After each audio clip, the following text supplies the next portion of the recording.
Hello dear, आप लोग को स्वागत करता हूं यूट्यूब चैनल नर्सिंग ज्ञान में। और आप लोग जितने भी सेकेंड ईयर के डियर स्टूडेंट हैं तो आपको पता होगा कि कल जो है हम लोग जो है फर्स्ट ईयर का 100 से अधिक जो है ऑब्जेक्टिव क्वेश्चन देखे थे।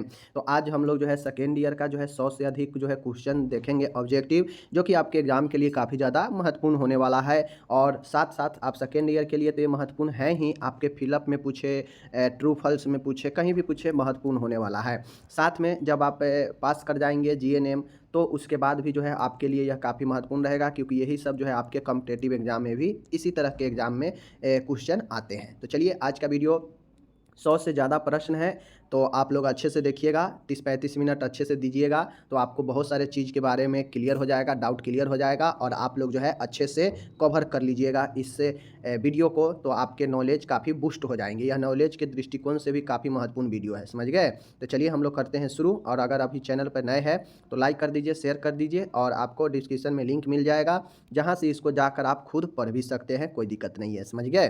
तो चलिए हम लोग शुरू करते हैं।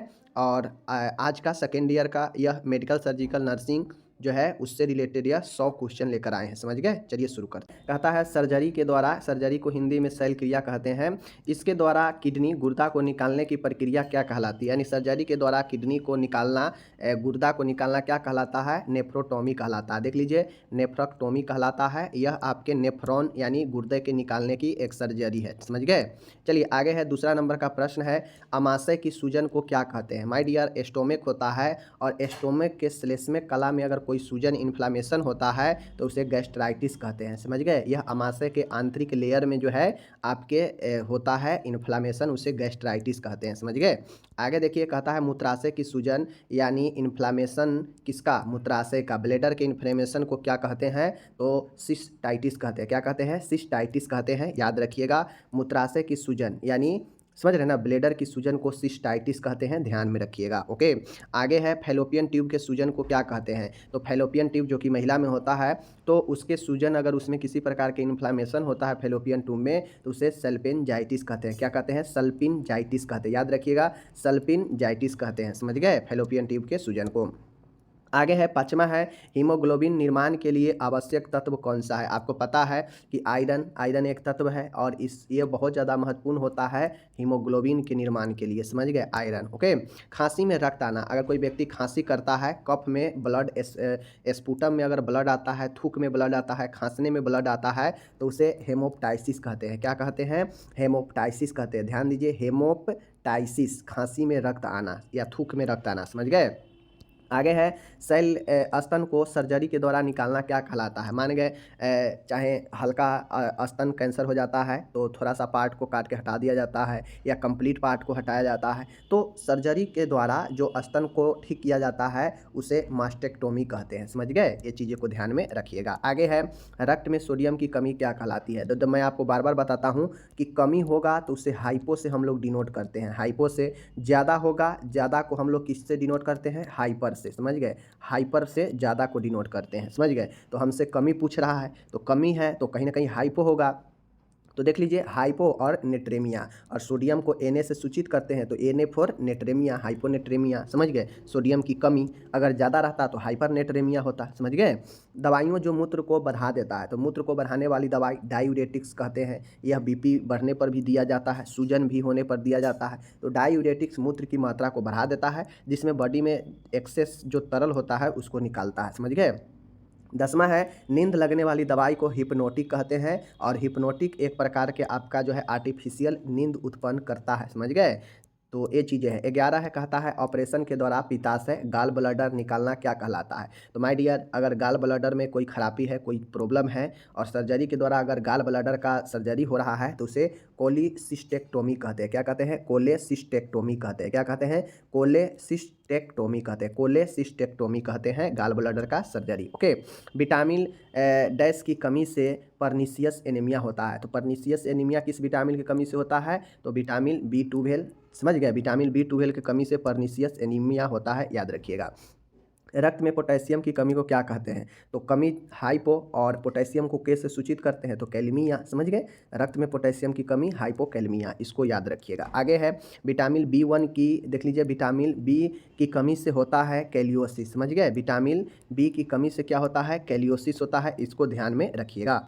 तो यहाँ पे है, यहाँ पे जो होगा आपका विटामिन B2 होगा, समझ गए, B2 होगा, विटामिन B2 की कमी से केलियोसिस होता है, इसको ध्यान में रखिएगा। अब आपको पता नहीं है कि केलियोसिस क्या होता है, तो यहाँ पे तो ऑब्जेक्टिव है, 100 क्वेश्चन करना है तो डिटेल से बताने लगेंगे तो फिर दिक्कत हो जाएगा। तो केलियोसिस जाइए गूगल में सर्च मारिए कि व्हाट इज केलियोसिस, केलियोसिस क्या होता है, आपको पता चल जाएगा, ठीक है। 15 नंबर है, नॉलेज ऐसे ही बूस्ट होते हैं, समझ गए, तरह तरह के सोर्सेज से आप नॉलेज प्राप्त करके ही नॉलेज को बूस्ट करते हैं। डैश है, उपकरण से, डैश उपकरण से मूत्राशय की अंदरूनी जांच करते हैं। तो मूत्राशय जो होता है, मूत्राशय समझ गए ना, मूत्राशय की अगर जांच करना है तो उसके लिए सिस्टोस्कोप का उपयोग करते हैं। क्या चीज़? सिस्टोस्कोप। अगर मूत्राशय का सर्जरी होना है तो सिस्टेक्टोमी होता है, अगर जांच करना है तो सिस्टोस्कोप होता है, जो एक सूक्ष्मदर्शी की तरह काम करता है, उसमें कैमरा लगा होता है, समझ गए। रूमेटिक फीवर डैश नामक जीवाणु से होता है। तो रूमेटिक फीवर एक वायरल फीवर होता है जो स्ट्रेप्टोकोकस जो है बैक्टीरिया के कारण होता है, समझ गए, स्ट्रेप्टोकोकस के कारण होता है, याद रखिएगा रूमेटिक फीवर। कहता है व्हाइट ब्लड से WBC, WBC की संख्या बढ़ना क्या कहलाता है? तो WBC की अगर संख्या बढ़ेगा तो उसे ल्यूकोसाइटोसिस कहते हैं। क्या कहते हैं? ल्यूकोसाइटोसिस कहते हैं। WBC की संख्या यानी श्वेत सफ़ेद रोगाणुओं जो रक्ताणुओं जो होता है WBC उसका संख्या बढ़ेगा तो ल्यूकोसाइटोसिस कहलाता है, समझ गए। आगे है, गुर्दे की सूजन को क्या कहते हैं? देखिए, गुर्दे का ऊपर पढ़े हैं कि सर्जरी, तो नेफ्रेक्टोमी। अब यहाँ पे पढ़ रहे हैं कि गुर्दे में किसी प्रकार की खराबी है तो उसे नेफ्राइटिस कहते हैं, समझ गए। गुर्दे में इन्फ्लामेशन नेफ्राइटिस कहलाता है, समझ गए। आगे है, कहता है एंटीसेप्टिक सर्जरी का जनक किसे मानते हैं? तो एंटीसेप्टिक जो सर्जरी है इसका जनक डॉक्टर जोसेफ लिस्टर को माना जाता है। ये बहुत VVI क्वेश्चन है, याद रखिएगा, समझ गए। एंटीसेप्टिक सर्जरी का जनक डॉक्टर जोसेफ लिस्टर, ओके। अब यहाँ पे है, पित्ताशय गाल ब्लडर की पथरी को क्या कहते हैं? बहुत अच्छा प्रश्न है। अगर गाल ब्लडर में किसी को स्टोन हो गया है, स्टोन कहाँ कहाँ होता है? किडनी में, गाल ब्लडर में। तो अगर गाल ब्लडर में स्टोन हुआ है तो उसे कोलेलिथियासिस कहते हैं। क्या कहते हैं? कोलीलिथियासिस कहते हैं। गाल ब्लडर में सूजन को कोलेलिथियासिस कहते हैं, कोलीलिथियासिस कहते हैं, याद रखिएगा, समझ गए। पित्ताशय की पथरी। 20वां नंबर है, फेफड़ों के सिकुड़ने को क्या कहते हैं? तो फेफड़ों में सिकुड़न को न्यूमोनाइटिस कहते हैं। इससे जो है हम लोग क्या कहते हैं? निमोनिया भी कहते हैं, तो इसे ध्यान में रखिएगा, समझ गए। आगे है, यहाँ पे देख लीजिए, एमिनोफाइलिन, फाइलिन वाला जहाँ भी आ जाएगा, फाइलिन, देख लीजिए, फाइलिन वाला जहाँ दवाई आ जाएगा समझ जाइएगा कि वह अस्थमा के प्रयोग होता है श्वसन के लिए, तो यह अस्थमा हो जाएगा, समझ गए। डैश से कहता है, डैश को शरीर की मास्टर ग्रंथि कहते हैं। आप 10वां से पढ़ते आ रहे हैं, प्यूटरिड ग्रंथि, प्यूटरिड ग्लैंड या पीयूष ग्रंथि को ही मास्टर ग्लैंड कहा जाता है, समझ रहे हैं। आगे है, 23 नंबर है, मूत्र में प्रोटीन का पाया जाना क्या कहलाता है? तो मूत्र, urine plus protein, protein urea, समझ गए। यूरिन को यूरिया कहते हैं और प्रोटीन को प्रोटीन, तो प्रोटीन यूरिया हो जाएगा, समझ गए। आगे है, हॉस्पिटल एक्वायर्ड इन्फेक्शन, मतलब अस्पताल जनित संक्रमण को क्या कहते हैं? तो इसे नोजोकोमियल संक्रमण भी कहते हैं, समझ गए, याद रखिएगा दूसरे भाषा में। प्लूरल कैविटी में पस जमा होना, देखिए, अगर प्लूरल कैविटी में रहता कि तरल जमा होना तब तो प्लूरल इफ्यूजन हो जाएगा, लेकिन यहाँ पे क्या कह रहा है? पस यानी मवाद का जमा होना, तो मवाद जमा होगा तो उसे एम्फाइमा कहते हैं। क्या कहते हैं? एम्फाइमा कहते हैं, याद रखिएगा, एम्फाइमा कहते हैं प्लूरल कैविटी में पस जमा होने को। अगर तरल जमा होता, एक्सेस फ्लूइड रहता, तो उसे प्लूरल इफ्यूजन कहते हैं, समझ गए, ध्यान दीजिएगा। थोड़ा थोड़ा अंतर रहता है बीमारी को समझने में। रक्त में कार्बन डाइऑक्साइड की अधिक मात्रा क्या कहलाती है? तो अगर ब्लड में आपके CO2 का लेवल अधिक है तो इसे हम लोग हाइपर कैपनिया कहते हैं। C फॉर कार्बन डाइऑक्साइड और C फॉर कैपनिया, समझ गए। हाइपर मतलब अधिक, कैपनिया मतलब कार्बन की संख्या, तो हाइपर कैपनिया हो गया। सीरम क्रिएटिनिन का लेवल समान कितना होता है? तो 0.7 से लेकर 0.3 या कहीं कहीं 4 रहेगा, तो इतना जो होता है mg/dl, यह क्रिएटिनाइन लेवल को सूचित करता है। अगर क्रिएटिनाइन लेवल आपका 3 है, 4 है, 7 है, 8 है, यानी क्रिएटिनाइन लेवल बढ़ रहा है, मतलब आपका किडनी जो है काम नहीं कर रहा है ठीक से, समझ गए। क्रिएटिनाइन लेवल इतना से इतने के बीच में होनी चाहिए, या ध्यान से देख लीजिए, समझ गए। मूत्र त्यागते समय होने वाले जलन को क्या कहते हैं? अगर कोई व्यक्ति मूत्र त्याग रहा है, मूत्र त्यागने में उसे जलन हो रहा है, तो उसे बर्निंग म्यूटिवेशन कह रहे हैं। म्यूटिवेशन मतलब होता है त्यागना, मूत्र त्यागना, और बर्निंग मतलब जलन, यानी मूत्र त्यागने में जलन होना, समझ गए। आगे है, फेफड़ों में द्रव की उपस्थिति को क्या कहते हैं? तो माय डियर, यहाँ पे देख लीजिए, फेफड़ों में द्रव, अब यहाँ पे ये नहीं कह रहा है कि फेफड़े के गुहा में, प्लूरल कैविटी नहीं है, फेफड़ा है, तो फेफड़ा में अगर एक्सेसिव ब्लड जमा हो जाता है तो उसे पल्मोनरी एडिमा कहते हैं, फेफड़ों की सूजन कहते हैं, समझ गए। आगे चलिए, सिराओं में रक्त थक्का जमने की दशा को क्या कहते हैं? अब भेन मतलब होता है सिरा जिसमें अशुद्ध रक्त बहता है। अब इसमें ही अगर ब्लड जम जाए तो इस दशा को हम लोग क्या कहते हैं, तो भेन है तो भेनस हो जाएगा। और थ्रोम्बोसिस मतलब होता है रक्त का थक्का बनना, समझ गए। यानी भेन में रक्त का थक्का बनना, भेनस थ्रोम्बोसिस, समझ गए। थ्रोम्बोसिस का मतलब ही होता है कि थक्का बनना और भेनस का मतलब होता है भेन, समझ गए। आगे चलिए, इंसुलिन हार्मोन डैश में बनता है, तो आपको पता है इंसुलिन पैंक्रियाज के बीटा जो है सेल होता है, इससे सीक्रेट होता है, समझ गए, पता है।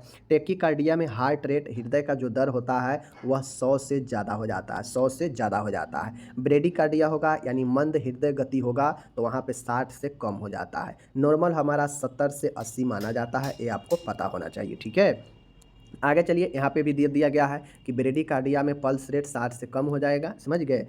वही चीज़ें हैं, ब्रेडी और टेकी दोनों देख लिया आप लोग। आगे है प्रोथ्रोम्बिन के निर्माण के लिए डैश की आवश्यकता होती है। अब आपको पता होना चाहिए प्रोथ्रोम्बिन क्या करता है कि प्रोथ्रोम्बिन जो है ब्लड को थक्का बनाने में मदद करता है। प्रोथ्रोम्बिन एक प्रकार का प्रोटीन होता है जो हमारे बॉडी में, आपके बॉडी में क्या करता है कि ब्लड को थक्का बनाने में, क्लॉट बनाने में मदद करता है। तो इसके लिए ज़रूरी होता है विटामिन के। विटामिन के क्या करता है, ब्लड को थक्का बनाता है, पता है। चलिए, उल्टी में रक्त आना। अब ऊपर में आप लोग देखे हैं कि थूक में या जो है खांसने में ब्लड आना, तो हेमोप्टाइसिस देखे हैं, वहाँ पे बीच में पी था ना, तो हेमोप्टाइसिस था। लेकिन यहाँ पे है कि मान के उल्टी हो रहा है और उल्टी में अचानक से ब्लड हल्का आ गया, तो उसे हम लोग हेमेटेमेसिस कहते हैं। क्या कहते हैं, हेमेटेमेसिस कहते हैं, हेमेटेमेसिस कहते हैं। 2 बार 3 बार देखिएगा ना ऐसे वर्ड को, तो आपको दिमाग में आ जाएगा कि वो अगर खांसने में, थूक में, कफ में अगर ब्लड आ रहा है तो वहाँ पे बीच में पी है, हेमोप्टाइसिस है, समझ गए, हेमोप्टाइसिस था वहाँ। लेकिन यहाँ पे उल्टी हो गया, अचानक से हल्का ब्लड आ गया या ब्लड की उल्टी हो रहा है, तो उसे हेमेटेमेसिस कहेंगे, समझ गए। यहाँ पे पी वाला झंझट नहीं है, ओके। ये सब समझने की तरीका है, समझ गए। मेनिंजिस के पर्दा, मेनिंजिस आप लोग को पता है कि यह स्पाइनल कोड और ब्रेन को सुरक्षा आवरण होता है मेनिंजिस। अगर इसमें किसी प्रकार के खराबी, इन्फ्लामेशन होगा तो उसे मेंजाइटिस कहते हैं, समझ गए, पता है, मेंजाइटिस, ओके। पल्मोनरी ट्यूबरक्लोसिस के रोग डैश कारण होता है, तो जो फेफड़ा का जो आपका टीबी होता है वह किसके कारण होता है, तो आपको पता है बैक्टीरिया का नाम आपके सामने में है, माइकोबैक्टीरियम ट्यूबरक्लोसिस नाम है। क्या नाम है, माइकोबैक्टीरियम ट्यूबरक्लोसिस इसका नाम है, ओके, कोई दिक्कत नहीं। आगे चलिए, आगे है 38 है, डैश को हृदय का स्वाभाविक पेसमेकर कहते हैं। मतलब नेचुरल पेसमेकर क्या होता है, तो एसे नोड होता है। क्या होता है, एसे नोड होता है, हृदय का नेचुरल पेसमेकर कहा जाता है, समझ गए। आगे है मूत्राशय के पूर्ण निष्कासन को क्या कहते हैं। अब ब्लेडर को पूर्ण तरीका से सर्जरी के द्वारा निकालना सिस्टेक्टोमी कहते हैं। क्या कहते हैं, सिस्टेक्टोमी कहते हैं। याद रखिएगा, मूत्राशय में अगर इन्फ्लामेशन होगा तो सिस्टाइटिस कहलाएगा, समझ गए, सिस्टाइटिस कहलाएगा अगर इन्फ्लामेशन रहेगा तो। अगर उसको जांच करना है तो सिस्टोस्कोप होता है, क्योंकि स्कोप का मतलब होता है उसमें कुछ कैमरा लगा है, ठीक है। अगर सर्जरी के द्वारा निकालना हो तो उसे सिस्टेक्टोमी कहते हैं। टोमी जिसके अंदर आ गया उसको हम सर्जरी मानते हैं, सर्जरी रहता है उसका नाम, ठीक है। रेनिटाइडिन दवा एक आपका गैस की दवा है जो आपको एंटासिड के रूप में होता है, जो आपको गैस को कम करता है। यह आपके अल्सर जो होता है ना, छाला होता है पेट में, उसमें भी काम आता है, समझ गए। सांस के दौरान सीटी जैसी आवाज़ आना क्या कहलाता है, सांस लेते हैं उसमें सीटी जैसी आवाज़ को वीजिंग कहते हैं, वीजिंग, समझ गए। चलिए, विटामिन सी की कमी से कौन रोग होता है, आपको पता है स्कर्वी रोग होता है। तो कुछ कुछ कॉमन भी अभी आ जाएगा क्वेश्चन, टेंशन नहीं लेना है। आगे है गुर्दे के कार्यों को कृत्रिम ढंग से डैश द्वारा किया जाता है। आपको पता है अगर किसी का किडनी सही से नहीं काम करता है तो उसको कृत्रिम ढंग से काम करवाने के लिए डायलिसिस का उपयोग किया जाता है। मीन्स डायलिसिस रक्त को प्यूरिफाई करता है और वेस्ट पदार्थ को बाहर निकालता है और ब्लड को प्यूरिफाई करता है, तो यह मदद करता है कृत्रिम ढंग से किडनी को काम करने में, समझ गए। डायलिसिस एक मशीन होता है, पता है। फॉलिक एसिड, अगर किसी को फॉलिक एसिड की कमी हो जाता है और इनसे अगर कोई एनीमिया होता है, तो चूँकि फॉलिक एसिड हम लोग पोषण से लेते हैं, भोजन से लेते हैं, तो इसे हम लोग न्यूट्रिशनल एनीमिया कहेंगे। क्योंकि पोषण में अगर आपका फॉलिक एसिड की कमी होता है तो इससे एनीमिया हो जाता है, उसे न्यूट्रिशनल एनीमिया कहते हैं। 45 है आपके सामने, WBC की संख्या समान से कम होने की दशा को क्या कहते हैं। अब ऊपर आप लोग पढ़े हैं कि WBC की संख्या अगर बढ़ जाएगा समान से तो उसे ल्यूकोसाइटोसिस कहते हैं, जबकि यहाँ पे कम जाएगा, अगर कम जाएगा संख्या तो उसे ल्यूकोपेनिया कहते हैं। क्या कहते हैं, ल्यूकोपेनिया कहते हैं, याद रखिएगा, समझ गए। आगे है माय डियर, किडनी फेलुअर में सीरम क्रिएटिनिन ऊपर पढ़ा है ना कि सीरम क्रिएटिनिन का लेवल कितना होने चाहिए। तो अगर किसी का किडनी अगर फेल करता है तो उसमें सीरम क्रिएटिनिन का लेवल बढ़ जाता है, समझ गए, बढ़ा हुआ होता है, तो हम समझते हैं किडनी गड़बड़ है। ओके, अब है कोर्टिसोल की अधिक मात्रा। अब आपको पता होना चाहिए कोर्टिसोल क्या होता है। कोर्टिसोल एक प्रकार का हार्मोन है जो आपको एड्रीनल ग्लैंड से सीक्रेट होता है। अब यह हार्मोन को अधिक मात्रा में अगर सीक्रेट करने लगता है तो उससे भी बीमारी होता है, जिसे कुशिंग सिंड्रोम कहते हैं, पढ़ा चुके हैं आप लोग को लिए, समझ गए। अगर यही अगर कम जाएगा, यही कोर्टिसोल अगर सिक्रेशन कम जाता है तो उससे एडिशन रोग होता है, समझ गए, एडिशन रोग होता है। तो ये चीज़ें आप लोग को पता होना चाहिए, इस प्रकार के क्वेश्चन पूछते हैं। यहाँ पे देख लीजिए, कोर्टिसोल की कम मात्रा में स्रावन होना एडिशन रोग होता है, ज़्यादा स्रावित होना कुशिंग रोग होता है, समझ गए।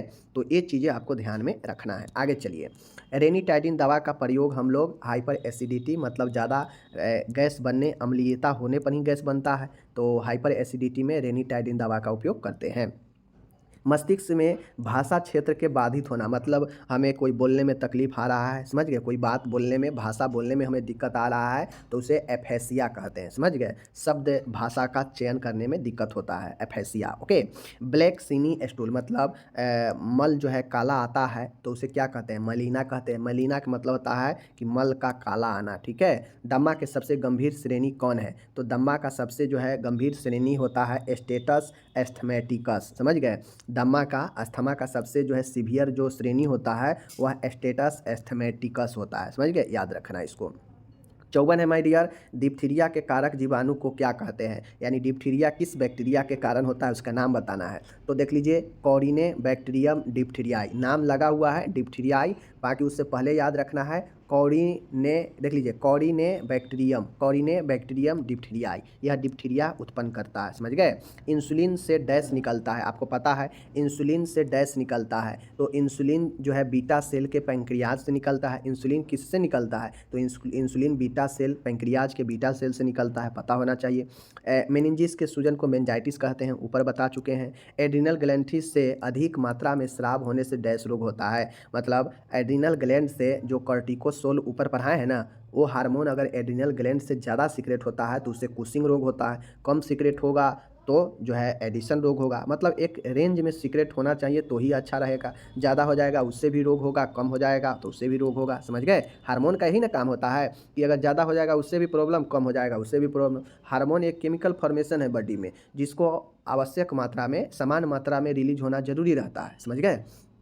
छाती से द्रव निकालने की प्रक्रिया को क्या कहते हैं, मान गया किसी को फेफड़ा में पानी भरा है, ठीक है, फेफड़ा के गुहा में पानी भरा है, प्लूरल एफ्यूजन है, तो उस पानी को हम बाहर निकालेंगे तो सीने वाला एरिया में कहीं से भी कोई द्रव को निकालते हैं तो उसके लिए हम लोग थोरासेंटेसिस का उपयोग करते हैं। थोरासेंटेसिस एक प्रक्रिया है जिसमें इंजेक्शन के माध्यम से छाती के कहीं भी एरिए से हम कोई भी तरल को निकालते हैं तो वह हमारा थोरासेंटेसिस होता है। अगर हम लोग पेट वाले, चूँकि पेट में भी पानी पस भर जाता है, तो पेट वाले एरिया से अगर हम ये निकालेंगे पानी द्रव को तो वह पारासेंटेसिस होगा, क्या होगा, पारासेंटेसिस होगा, याद रखिएगा, समझ गए। 59 है, कहता है ब्रोंकस को देखने के लिए किसका उपयोग करते हैं, तो जो ब्रोंकस होता है, ब्रोंकस को देखने के लिए ब्रोंकोस्कोपी का उपयोग किया जाता है, किसका, ब्रोंकोस्कोपी का, समझ गए। किसी को टीबी वगैरह हो गया है, अस्थमा वगैरह है तो उसके लिए ब्रोंकोस्कोपी से ब्रोंकस को जांचा जाता है, ठीक है। आगे है, हृदय का अंतः सूजन को क्या कहते हैं, मतलब हृदय के आंतरिक सूजन को क्या कहते हैं, तो चूंकि हमको पता है हृदय में 3 लेयर होता है, 3 लेयर, पहला लेयर को हम लोग पेरिकार्डियम कहते हैं, दूसरा को मायोकार्डियम कहते हैं, तीसरा को हम लोग इंडोकार्डियम कहते हैं, समझ गए। तो ये चीज़ें याद रखना है। तो आंतरिक पूछ रहा है तो आंतरिक है तो इंडोकार्डाइटिस होता है, और आइटिस का मतलब ही होता है, आपको बता चुके हैं कई बार, कि जहाँ भी आइटिस लास्ट में लगा रहेगा हम समझते हैं कि सूजन है उसका या इन्फ्लामेशन है, ठीक है। और इन्फ्लामेशन का मतलब क्या होता है, प्रदाह, प्रदाह का मतलब होता है कि सूजन होना, दर्द होना, उस जगह पर ललीमा होना, यह सब जो है आपके इन्फ्लामेशन में ही आता है, समझ गए। तो हृदय के आंतरिक लेयर के इन्फ्लामेशन को इंडोकार्डाइटिस कहते हैं, ओके। मूत्र में ग्लूकोज की उपस्थिति को क्या कहते हैं, अब मूत्र है तो मूत्र को तो हम लोग यूरिया से जानते ही हैं कि यूरिया मूत्र, समझ गए, और ग्लूकोज है तो उसको हम लोग ग्लूकोज से जानते हैं, यानी ग्लूकोज प्लस यूरिया ग्लाइकोसूरिया, समझ गए, ग्लूकोज प्लस यूरिया ग्लाइकोसूरिया, यह मूत्र में ग्लूकोज की उपस्थिति को कहते हैं। मस्तिष्क के विद्युत इलेक्ट्रिकल एक्टिविटी डैश से नापी जाती है, तो मस्तिष्क का एक जाँच होता है जिसमें इलेक्ट्रिकल मूवमेंट को मापता है, उसे हम लोग ईईजी कहते हैं, क्या कहते हैं, ईईजी। और ईसीजी जो होता है वह हार्ट के लिए होता है, तो दोनों में डिफरेंस देख लीजिए, समझ गए। पेरिनोटियल कैविटी में देख लीजिए, पेरिटोनियल कैविटी में द्रव की उपस्थिति को एसाइटिस कहते हैं। एसाइटिस का मतलब होता है कि पेट में के आसपास किसी गुहा में पानी का भरना, पानी का जमाव, द्रव का जमाव होना एसाइटिस कहलाता है, पेट में पानी भरना। समझ गए। रक्त में पोटेशियम की समान मात्रा कितनी होनी चाहिए? माय डियर, रक्त में आपका ब्लड में बहुत सारा सीरम होता है, समझ गए, जिसमें आपका सोडियम, पोटेशियम, कैल्शियम सब मौजूद है। तो उसमें पोटेशियम की मात्रा कितनी होनी चाहिए, ये अच्छे से ध्यान में देख लीजिए। 3.4 भी हो सकता है, 3.5 भी हो सकता है, 3.6 भी हो सकता है, इसके आसपास रहेगा। लेकिन आपको इतना ध्यान में रखना है 3.5 से 5.5 MUQ जो है इतना, समझ गए, ये याद रखना है। ओके, मिली एक्विवेलेंट पर लीटर होता है, समझ गए, याद रखना है।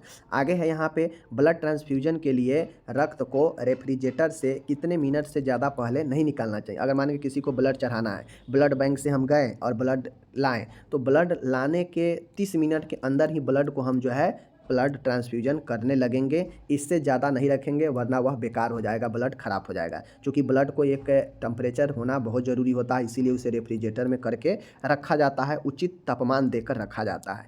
30 मिनट से ज़्यादा इसे बाहर नहीं रखना चाहिए।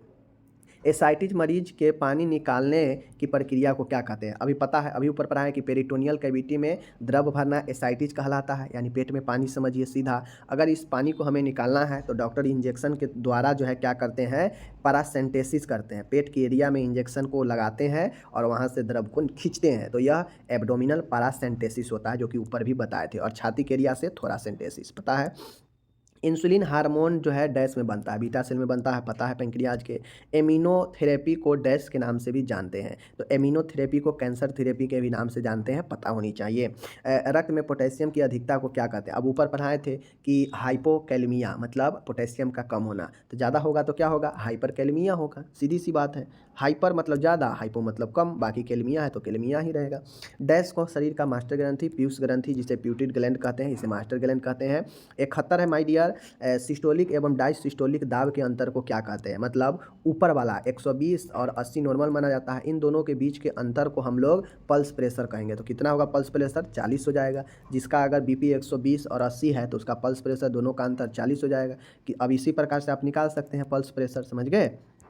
आगे चलिए, डेरी फाइलिन। अब ऊपर अभी आपको बताया है कि फाइलिन वाला दवाई जहाँ भी आ जाएगा जिसके लास्ट में फाइलिन लगा रहेगा, समझ जाइएगा वह जो है अस्थमा के लिए उपयोग में आता है, दमा के लिए, श्वसन की क्रिया को अच्छा करने के लिए आता है। अब यह डेरी फाइलिन एक जो दवा होता है, यह ब्रोंको डिलेटर श्रेणी के होता है। यह ब्रोंकिया को क्या करता है, डिलेट करता है, मतलब उसे फैलाता है, जो सिकुड़ा हुआ रहता है उसको, और जब फैलता है तो श्वसन लेने में अच्छा होता है व्यक्ति को, समझ गए। अब आपको बताना है कि डोपामाइन एक कौन सी औषधि है, किस प्रकार की औषधि है। ये प्रश्न आपके लिए हम छोड़ते हैं, आप कहीं से भी सर्च कीजिए, कहीं से भी कुछ भी करके बढ़ाइए, क्योंकि सर्च भी कीजिएगा तो कुछ पढ़िएगा, नॉलेज होगा। तो डोपामाइन एक किस प्रकार का औषधि है, आप लोग कमेंट जरूर कीजिएगा, समझ गए। अब आगे है my dear, renal edema dash के जमाव की वजह से होता है। तो रीनल एडिमा का मतलब होता है कि किडनी में सूजन होना, किडनी में अनियंत्रित द्रव भरना, तो उसे यूरिया के वजह से होता है। यूरिया और क्रिएटिनाइन दो ऐसा होता है जो किडनी ब्लड में लेवल अगर आपका यूरिया और क्रिएटिनाइन का ज़्यादा हो गया, मतलब आपका किडनी खराब है, समझ गए। ये चीज़ को ध्यान में रखिएगा। कहता है थायराइड ग्रंथि में डैश बनता है, तो थायराइड ग्रंथि में थायरोक्सिन हार्मोन बनता है, पता होनी चाहिए, समझ गए। थायराइड ग्लैंड मतलब थायरोक्सिन हार्मोन जो है रिलीज करता है, समझ गए। अब एक एक करके आपको मैं इतना अच्छे से समझा रहा हूँ तो लाइक जरूर करना बनता है आपको। रक्त में कैल्शियम की मात्रा कम होना, अब यहाँ पे देख लीजिए, पूछ रहा है कि रक्त में कैल्शियम की मात्रा अगर आपका कम हो जाए तो उसे क्या कहेंगे। तो आपको पता है, कम के लिए मैंने पहले बता दिया, उससे पहले हाइपो लगाएंगे। अब देखना है कि कैल्शियम को हम लोग क्या बोलेंगे। तो कैल्शियम को हम लोग सी से डिनोट करते हैं, सी ए फॉर कैल्शियम। तो देख लीजिए हाइपो और calcaemia, calcaemia hypo calcaemia. Potassium था तो के कैलमिया, सोडियम था तो ए ने नेट्रेमिया। इस चीज़ें को आपको ध्यान में रखना है। सभी प्रकार के जो जीवाणु होते हैं या विषाणु होते हैं वह कितने तापमान पर नष्ट हो जाते हैं। तो आपको पता है ऑटोक्लेव में कितना टेम्परेचर का उपयोग करते हैं। ऑटोक्लेव में 120 121 सेंटीग्रेड पर ही, और ऑटोक्लेव क्या हो, वहाँ भी तापमान का ही उपयोग किया जाता है। तो यहाँ पे देख लीजिए 120 डिग्री सेंटीग्रेड पर जो है सभी प्रकार के जीवाणु और विषाणु नष्ट हो जाता है, समझ गए। प्यूटिड ग्लैंड से अधिक मात्रा में स्रावित होने से क्या होता है। तो आपको पता है प्यूटिड ग्लैंड से अगर हार्मोन अधिक मात्रा में स्रावित होता है तो उससे कौन सा हार्मोन होता है, उससे कौन सा रोग होता है, जिजान्टिज्म। क्या होता है, देख लीजिए, जीगैंटिज्म, जीगैंटिज्म, जीगैंटिज्म, जीगैंटिज्म याद रखिएगा। ओके, इस प्रकार के प्रश्न पूछे जा सकते हैं। आगे है यहाँ पे देख लीजिए, बहुत शानदार है। 79 नंबर प्रश्न में हम लोग आ चुके हैं। प्लाज्मा से अधिक ऑस्मेटिक प्रेशर वाले द्रव को क्या कहते हैं? माय डियर, यहाँ पे आपके सामने में है, कहता है प्लाज्मा से अधिक ऑस्मेटिक प्रेशर मतलब अधिक दबाव वाले द्रव को क्या कहते हैं? तो ऑस्मेटिक CASF कहते हैं। सेरेब्रो देख लीजिए, सेरेब्रो स्पाइनल फ्लूइड होता है, समझ गए? ये आपके ब्रेन में भी और स्पाइनल दोनों में रहता है यह फ्लूइड, समझ गए? आगे है, कहता है शीत एनेस्थेसिया देने को क्या कहते हैं? मतलब कोल्ड एनेस्थेसिया को क्या कहते हैं? तो इसे क्रायोथेरेपी कहते हैं। क्रायोथेरेपी मीन्स शीत एनेस्थेसिया, समझ गए? रक्त का स्टोरेज जो है कितने तापमान पर करते हैं? तो माय डियर, रक्त का जो स्टोरेज होता है ब्लड बैंक में जो ब्लड का स्टोरेज होता है वह 2 से 6 डिग्री सेंटीग्रेड पर किया जाता है, समझ गए? ताकि ब्लड का अपना स्वभाव बना रहे, ख़त्म ना हो। आगे है, रक्त में कार्बन डाइऑक्साइड की अधिक मात्रा को क्या कहते हैं? तो अभी ऊपर पढ़े हैं, रक्त में अगर ज़्यादा है, अगर कम पूछेगा तो हाइपोकेपनिया हो जाता, अगर ज़्यादा है तो हाइपरकेपनिया होगा, समझ गए? इसे याद रखना है।